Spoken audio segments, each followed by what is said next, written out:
نحمده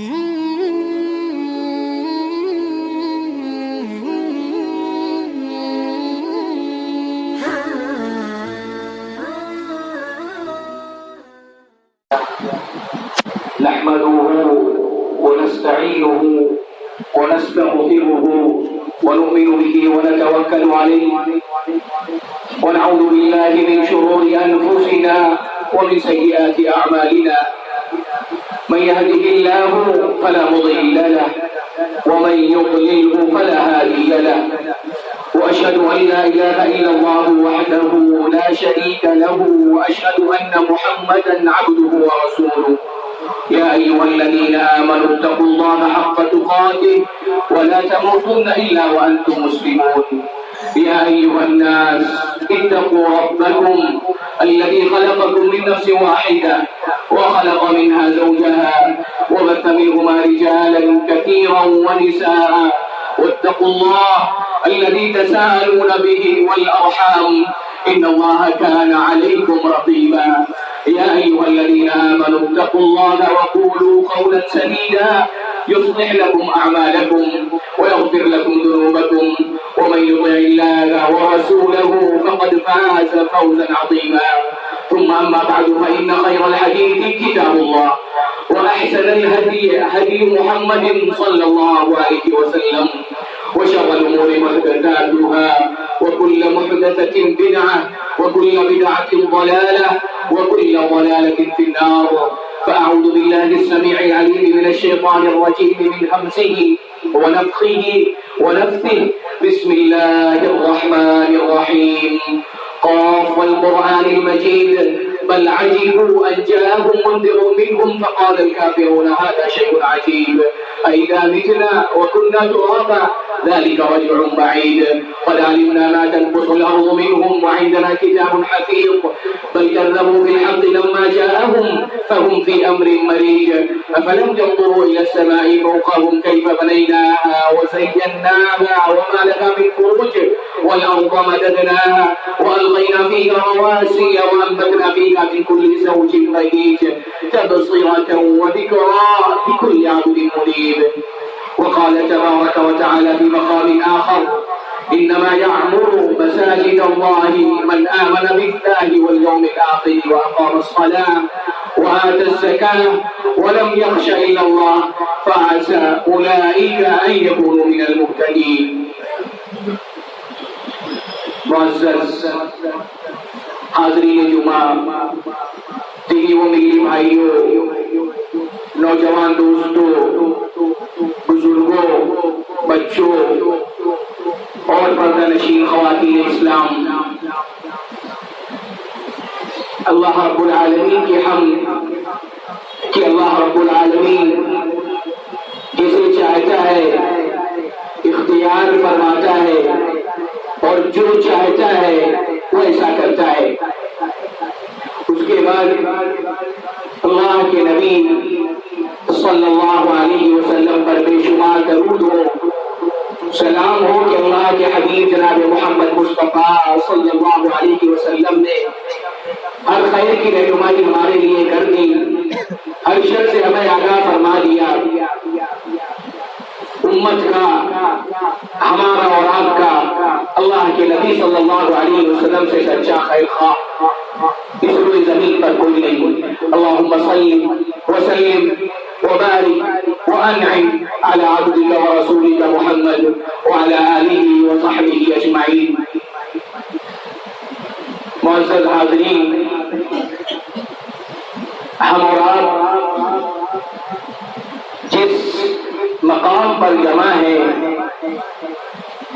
یہ نہ صرف یہ کہ اللہ رب العالمین کے نزدیک اہمیت کا حامل مقام ہے، بلکہ ہمارے اور آپ اور ایک مومن اور مسلمان کے نزدیک بھی اس کی اہمیت ہے۔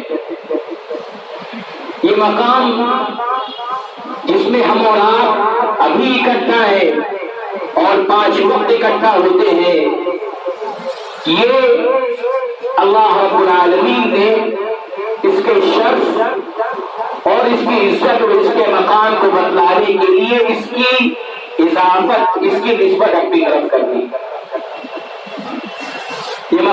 ایسا مقام ہے کہ قرآن کریم میں اللہ رب العالمین نے 28 مقامات پر اس کا تذکرہ فرمایا.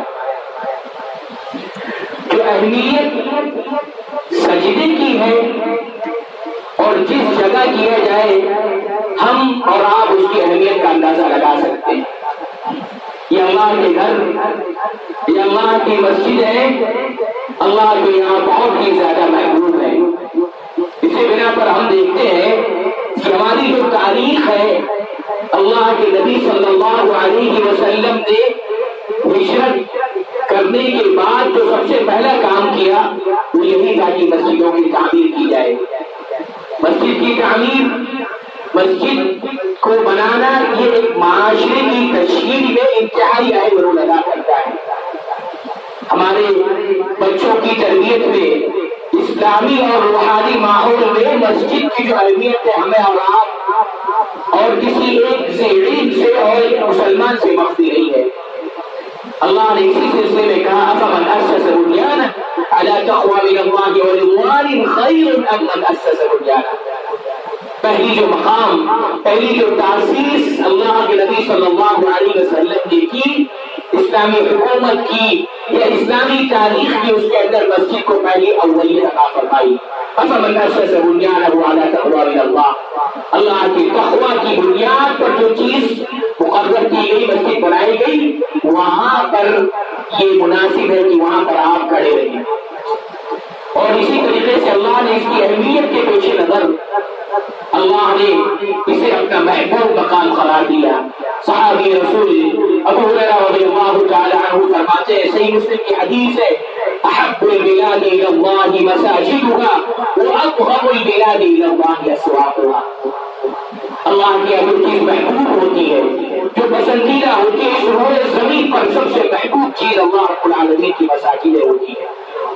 یہ کیوں محبوب ہوتی ہے مسجدیں؟ اس میں ذکر ہوتا ہے اللہ کا، اللہ کی عبادت ہوتی ہے، اللہ کے شعائر کی تعظیم اس کے اندر ہوتی ہے. بنا تو اللہ کے یہاں یہ چیزیں محبوب ہوتی ہیں. اور اللہ کے یہاں سب سے مقبول چیز ہے، ناپسندیدہ جو چیز ہے، اسواقها، جو بازار ہے وہ اللہ کے یہاں مقبول ہے. اس لیے کہ وہاں پر فسق ہے، فجور ہے، اللہ کی نافرمانیاں ہے، جھوٹی قسمیں ہیں. انسان وہاں پر بہت سارے لغو اور گناہوں کے کام کرتا ہے، لہٰذا اللہ کے یہاں وہ ناپسندیدہ چیز ہے. جو چیز اللہ کو محبوب ہوتی ہے وہ اللہ رب العالمین سے جو لوگ محبت کرتے ہیں ان کو بھی وہ چیز محبوب ہوتی ہے. جب یہ مسجدیں اللہ کو محبوب ہے تو اللہ کے جو بندے ہیں ان کو جب یہ مسجدیں محبوب ہوتی ہیں تو ان کا تعلق اتنا زیادہ اس مسجدوں سے ہو جاتا ہے کہ اللہ رب العالمین اس محبت کے حوالے سے ان کے لیے خوشخبری اللہ رب العالمین مقرر کر دیتا ہے کہ جو بندے مسجدوں سے محبت کرتے ہیں، اللہ کے نبی صلی اللہ علیہ وسلم ان لوگوں کے سلسلے میں فرماتے ہیں، سبعۃ یظلھم اللہ فی ظلہ یوم لا ظل الا ظلہ. قیامت کا دن اللہ کے نبی صلی اللہ علیہ وسلم فرماتے ہیں کہ 7 خوش نصیب ایسے ہوں گے اللہ رب العالمین ان کو اپنے سائے کے نیچے اللہ رب العالمین ان کو جگہ دے گا. ان میں سے اللہ کے نبی صلی اللہ علیہ وسلم نے کئی لوگوں کا تذکرہ فرمایا. اس میں سب سے پہلے امام عادل، ایسا امام، ایسا ذمہ دار جو عدل کرنے والا ہو. شاب نشأ فی عبادت اللہ، ایسا شخص جس کی جوانی اللہ کی راہ میں گزرے. اس کے بعد رجل ذکر اللہ خالیا ففاضت عیناہ، ایسا شخص جو تنہائی میں اللہ رب العالمین کے سامنے روئے آئے، ففاضت عیناہ، اس کی آنکھیں بہہ پڑے. اس کے بعد اللہ کے نبی صلی اللہ علیہ وسلم نے ایسے خوش نصیب لوگوں کے تذکرے میں فرمایا، رجل قلبہ معلق فی المساجد، ایسا شخص جس کا دل مسجد کے اندر لٹکا رہے. ایک نماز ہوتی نہیں کہ دوسری نماز کے لیے انتظار کرتا ہے، اس کا دل وہاں پر کیا ہی لٹکا رہتا ہے. یہ مسجدیں جب اللہ کو محبوب ہے تو اس کے بندوں کو بھی محبوب اتنی زیادہ ہوتی ہے کہ ان کا دل اللہ رب العالمین کے ان گھر میں ان مسجدوں سے گاڑی لگا رہتا ہے. اس سے یہ بھی معلوم ہوتا ہے کہ جو اللہ کے محبوب ہیں ان کو اللہ کا گھر محبوب، جو ایمان والے ہیں ان کو اللہ کا گھر محبوب، اور جو اللہ کے دشمن ہیں ان کو اللہ کے گھر، ان کی مساجدوں سے چڑ ہے، نفرت ہے، بغض ہے۔ اس سے یہ بھی معلوم پڑتا ہے کہ جو مومن ہیں اللہ سے محبت کرتے ہیں، وہ اللہ کے گھر کو محبوب رکھتے ہیں، اور جو اللہ کے دشمن ہیں، اسلام کے دشمن ہیں، ان کے یہاں یہ چیز فطرت کے اندر ان کے پائی جاتی ہے کہ وہ اللہ کے گھروں کو نفرت کی نگاہوں سے دیکھتے ہیں۔ ہم اور آپ کبھی دیکھتے ہیں ان کی حالات کے تناظر میں کہ جو نفرتیں ہمارے اللہ رب العالمین کی مسجدوں اور مدارس کے لیے پائی جاتی ہے، در حقیقت اسی وجہ سے ہے کہ جو محبوب ہوتے ہیں اللہ کے، وہ اللہ کے گھر کو محبوب رکھتے ہیں، اور جو اللہ کے دشمن ہوتے ہیں مسجدوں کو وہ لوگ ناپسند کرتے ہیں۔ اور مسجد کی اہمیت کے حوالے سے، مسجد کے اکرام کے حوالے سے، اس کے عظمت کے حوالے سے ہمیں اللہ کے نبی صلی اللہ علیہ وسلم کی یہ حدیث کافی ہے کہ اللہ کے نبی صلی اللہ علیہ وسلم فرماتے ہیں من توضأ فی بیتہ فأحسن الوضوء ثم خرج إلى المسجد فهو سائر لله وحق على المزور أن يكرم زائره۔ ہم اور آپ آئے ہیں، اللہ کی مسجد میں آئے ہیں، اللہ کے گھر میں آئے ہیں، اور کئی وقت آتے ہیں اس سلسلے میں اللہ کے نبی صلی اللہ علیہ وسلم بشارت دیتے ہیں کہ جو شخص اپنے گھر سے اچھے طریقے سے وضو کرے، مسجد میں آئے، وہ زائر للہ، اللہ کی زیارت کرنے والا ہے، بادشاہ کی زیارت کرنے والا ہے، ایسے شخص کی زیارت کرنے والا ہے جس کے خزانے میں کسی چیز کی کمی نہیں۔ اللہ کے نبی فرماتے وَحِقَّ عَلَى الزَّائِرِ أَن يُكْرِمَ مَزُورَهُ، کہ کس کی زیارت کی جاتی ہے، جس کی زیارت کے لیے آیا جاتا ہے، اس پر یہ حق ہے کہ جس کو زیارت کرنے کے لیے آ رہا ہے اس کی تکریم کرے، اس کی عزت کرے۔ اگر اللہ ہماری عزت، ہماری تکریم، ہمارے استقبال، ہماری عزت افزائی کے لیے آ جائے تو اس سے بڑا مقام اور کوئی نہیں ہو سکتا۔ وَحِقَّ عَلَى الْمَزُورِ أَن يُكْرِمَ زَائِرَهُ۔ انسان جب اللہ کی مسجد میں آتا ہے، مسجد کے حوالے سے یہ عظمت اس کے دل میں آنی چاہیے کہ ہم اللہ رب العالمین کی زیارت کے لیے جا رہے ہیں، اور ہماری تکریم ہوگی، ہماری عزت ہوگی، ہمارا شرف اور ہمارا مقام اللہ رب العالمین کے یہاں ہوگا۔ لہذا جو لوگ مسجد کو آباد کرتے ہیں، مسجد کی عظمت اور مقام کو سمجھتے ہیں، در حقیقت اللہ رب العالمین کے یہاں بہت ہی معزز اور مکرم اور اہمیت کے حامل ہیں۔ اللہ رب العالمین نے ان کی تعریف فرمائی کہ ہم اپنی زبان میں، اپنی گفتگو میں کہتے ہیں کہ فلاں شخص مرد ہے، مرد۔ اللہ رب العالمین نے مرد کس کو قرار دیا، رجولت کس کے اندر ہے، عزم کس کے اندر ہے، فی بیوت اذن اللہ ان ترفع ویذکر فیہا اسمہ یسبح لہ فیہا بالغدو والآصال، کہ اللہ کے گھر میں اللہ رب العالمین کا حکم یہ ہے کہ اس کے نام کو بلند کیا جائے، اس کے نام کو ذکر کیا جائے، اس کے نام کی تسبیح اور تحلیل کی جائے۔ اس کے بعد اللہ تعالیٰ کہتا ہے یسبح لہ فیہا بالغدو والآصال رجال، کہ ایسے مرد ہیں کہ وہ صبح شام اللہ کی مسجدوں میں اللہ کا ذکر کرتے ہیں، وہ رجال کے حقیقی معنوں میں مرد ہیں، رجال لا تلہیہم تجارۃ ولا بیع عن ذکر اللہ۔ کوئی بھی مسئلہ ہو، کوئی بھی مصروفیت ہو، کوئی بھی مشغولیت ہو، اللہ کے ذکر سے ان مردوں کو، ان حقیقی معنوں میں جو مرد ہوتے ہیں وہ کوئی چیز غافل نہیں کرتی ہے۔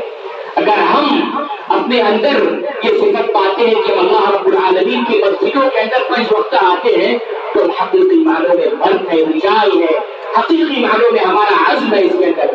اور یہی لفظ رجال کا جو رجل کا جو لفظ آیا ہے، اللہ نے جہاد کے حوالے سے فرمایا کہ من المؤمنین رجال صدقوا ما عاهدوا اللہ علیہ۔ اللہ کے کچھ بندے ایسے کہ جو حقیقی معنوں میں مرد ہیں، جہاد کرتے ہیں، اللہ کے وعدے کو سچ کر دکھلاتے ہیں، اپنی جان اللہ کے حوالے کر دیتے ہیں۔ تو جہاد کے کنسپٹ میں اس کے حوالے سے جو لفظ آیا ہے وہی لفظ آیا ہے جو حقیقی معنوں میں مرد ہے۔ در حقیقت ایک مسلمان کا، ایک مومن کا اللہ رب العالمین کے گھر سے، مسجد کی عظمت سے، مسجد کے مقام سے، مسجد کے مرتبے سے بہت ہی زیادہ گہرا تعلق ہے۔ یہ تعلق جتنا مضبوط ہوگا اللہ کے یہاں اس کی عظمت، اس کا مقام اسی کے اعتبار سے کیا ہی بلند ہوگا۔ معزز سامعین، حاضرین، یہ مسجد جو اللہ کا گھر ہے اس کی اہمیت ہے، اسی حوالے سے جہاں اس کی اہمیت ہے وہی اس کے چاہے کچھ حقوق بھی ہے. اس حقوق میں کچھ حقوق ایسے ہیں جو کہ حصی ہیں، مادی ہیں. اس کا تذکرے سے پہلا حق جو بیان کیا گیا شریعت کے اندر وہ یہ ہے کہ ہم ان مسجد کی تعمیر کریں. تعمیر یہ حصی ہوتی ہے، یعنی انسان کسی مسجد کو بنا دے، اس کی جو بلڈنگ ہے، اس کی جو تعمیر ہے، اس کو اس کے اندر وہ چاہیے حصہ لے.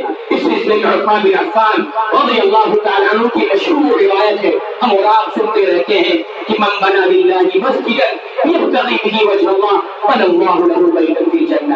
جو شخص بھی اللہ رب العالمین کے لیے کوئی مسجد بناتا ہے اس کا مقصد نظر مقصود یہ ہوتا ہے کہ اللہ رب العالمین کی رضا مل جائے.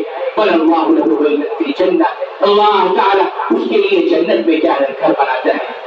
بعض روایتوں میں آتا ہے کہ اگر کوئی مسجد پوری نہ بنا سکے، پورا اس کی استطاعت نہ ہو، وَلَوْ مِفْحَصِ قَطَعٍ، چھوٹا ہی مقام کیوں نہ ہو، چھوٹی ہی جگہ کا بھی حصہ کیوں نہ لے، اللہ تعالیٰ اس کے لیے بنا اللہ اللہ تعالیٰ اس کے لیے گھر بنا دیتا ہے، جنت کے اندر اس کا گھر بنا دیتا ہے.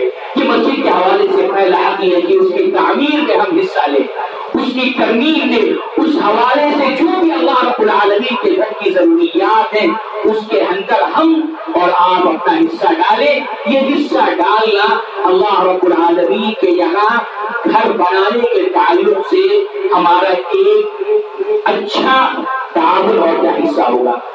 اس کے بعد سب سے بڑا حق جو اس مسجد کا یہ ہے کہ اس کی تعمیر ایک تو حصی ہوتی ہے، ایک معنوی تعمیر ہوتی ہے.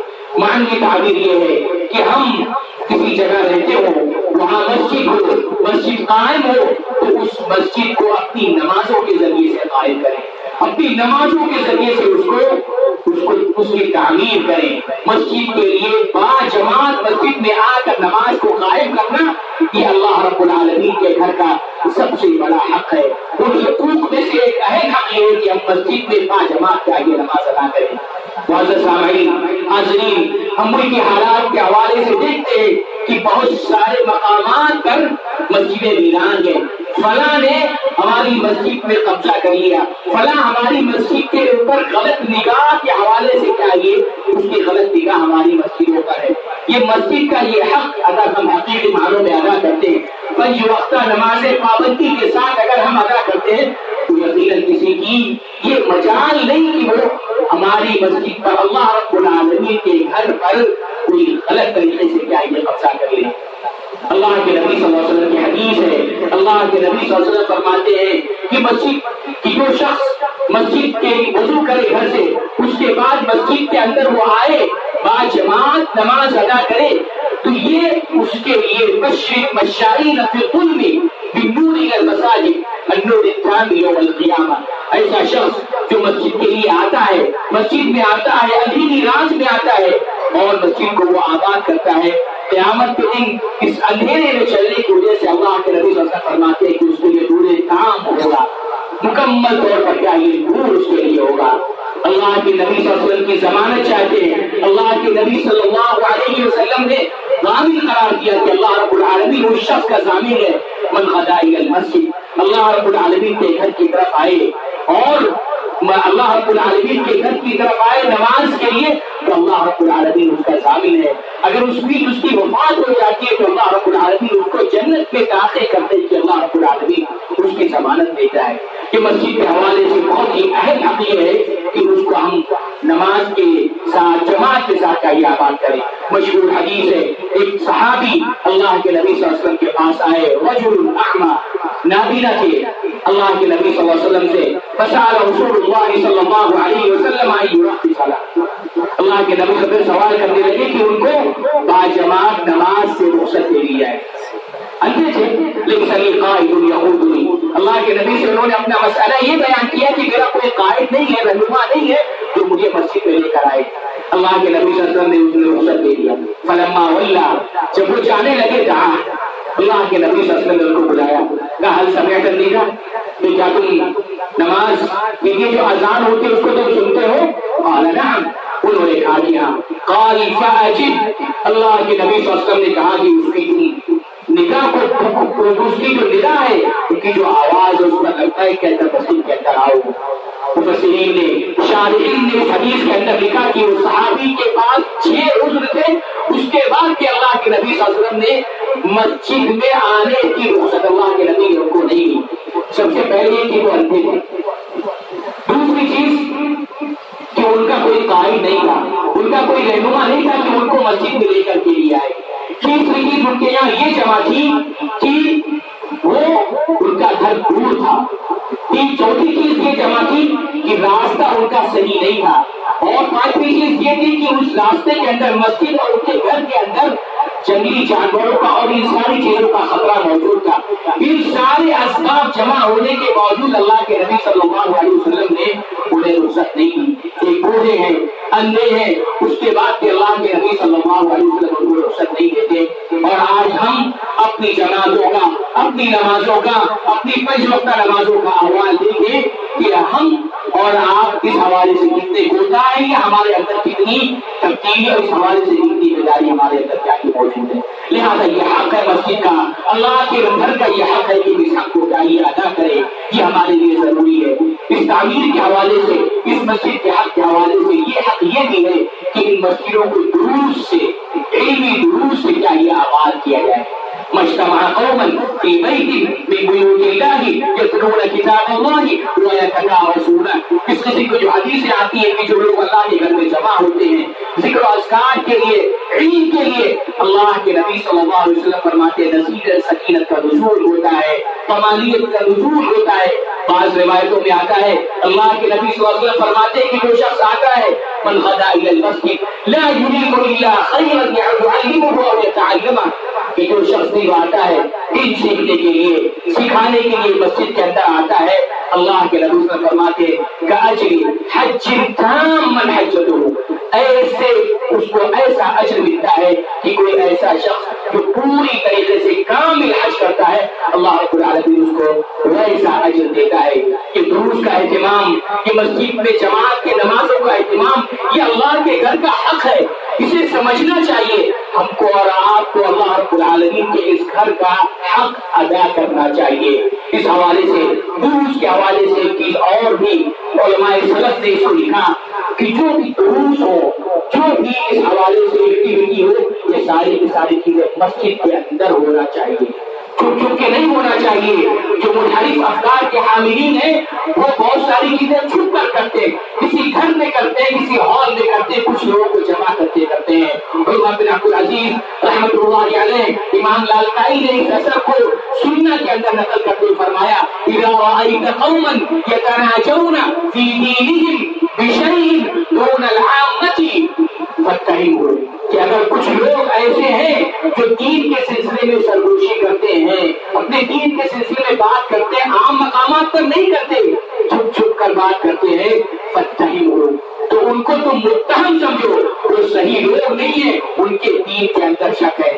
آج منحرف افکار کے حاملین یہی کرتے ہیں کہ مسجد کے اندر اپنے دروس کو نہیں رکھتے، کچھ نوجوانوں کو اغوا کر کے ان کو لے جا کر اپنے مفت یا دروس کا چاہیے اہتمام کرتے ہیں۔ مسجد کے حوالے سے یہ حق ہے کہ مسجد کے اندر دروس کا اہتمام کیا جائے اور اس کے اندر عام لوگوں کی شمولیت کو یقینی بنایا جائے، یہی اصل ہے اور یہی چیز ہے۔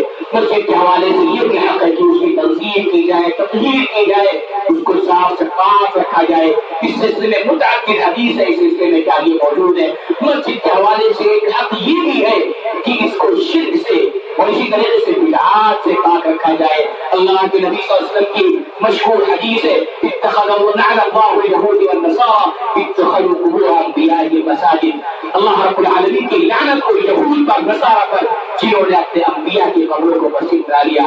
امہات المؤمنین کی روایت ہے کہ وہ یہ کہتے ہیں کہ جب انہوں نے دیکھا باہر جا کر یہود اور نصارہ کو، ان کے نزدیک جب کوئی ان کا بڑا انتقال کرتا ہے اذا مات فیہم رجل صالح بنوا علی قبرہ مسجدا، کہ وہ لوگ اپنے کسی نیک آدمی مر جاتا تو اس کی قبر کو مسجد بنا لیتے تھے۔ یہ ساری کی ساری چیزیں اس کو حصی طریقے پر پاک اور صاف کرنا، معنوی طور پر پاک کرنا، یہ مسجد کا کیا یہ حق ہے۔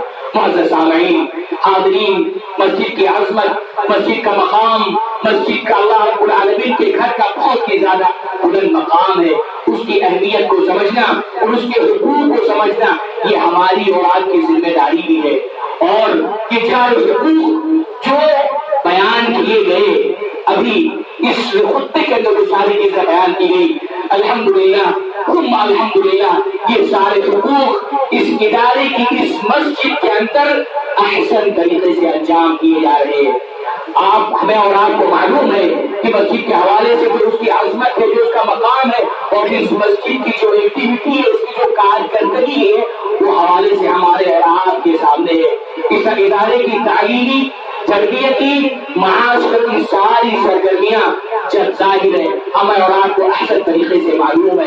اس حوالے سے ابھی موجودہ کچھ دنوں سے جو ہماری اس مسجد کے حوالے سے جو کام ذمہ داران ادارہ نے اٹھایا ہے، اللہ رب العالمین کا نام لے کر یہ کام انتہائی اشد طریقے سے کیا یہ ضروری تھا، اس کو کرنا ناگزیر ہو گیا تھا۔ اللہ رب العالمین کا نام لے کر